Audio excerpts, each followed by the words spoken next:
গল্পের নাম তোমার প্রকৃত বন্ধু। একটি সিংহ আর একটি কুকুরের গল্প। তারা দুজন বন্ধু ছিল। সিংহটি রোজ তার নিজের জন্য ও তার বন্ধু কুকুরটির জন্য শিকার করে আনত। রোজ তারা একসাথে বসে খেত। একদিন সিংহটি ভাবল যে তার বন্ধু কুকুরটি খুবই দুর্বল আর ছোট। সে রোজ রোজ কষ্ট করে শিকার এনে খাওয়ায়, কিন্তু কুকুর বন্ধু তার কোনো কাজে লাগে না। সে শিকার করতে পারে না, তাকে খাবার এনে খাওয়াতেও পারে না। এইসব কথা ভেবে মনে মনে সিংহটি তার কুকুর বন্ধুকে খুবই তুচ্ছ তাচ্ছিল্য করল।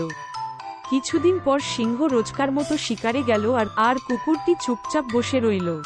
কিন্তু সেদিন অনেকটা সময় চলে গেল, কিন্তু সিংহটি শিকার থেকে আর ফিরল না। কুকুরের খুব চিন্তা হলো।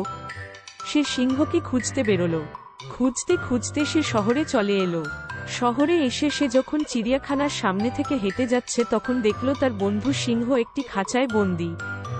সে তাড়াতাড়ি তার বন্ধু সিংহের কাছে ছুটে গিয়ে সব কথা জানতে চাইল। সিংহ বলল সে যখন শিকার করছিল তখন কিছু মানুষ সেখানে আসে আর তার পায়ে গুলি করে। তারপরে সে অজ্ঞান হয়ে যায়। যখন তার জ্ঞান ফেরে তখন সে দেখে যে সে এই চিড়িয়াখানায় খাঁচার মধ্যে বন্দী।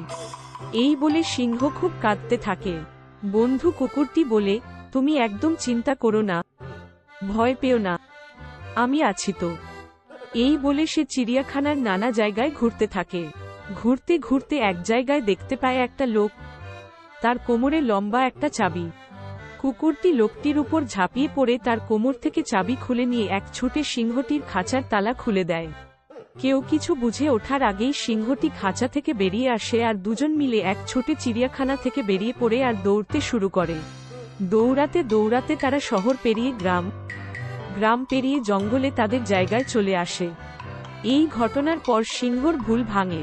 সে বুঝতে পারে বিপদে যে সাহায্য করে সেই প্রকৃত বন্ধু, সে ছোট হোক বা বড়।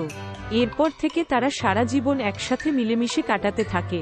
তাহলে কি বুঝলে ছোট্ট বন্ধুরা, যে তোমার বিপদে পাশে থাকে সেই তোমার প্রকৃত বন্ধু।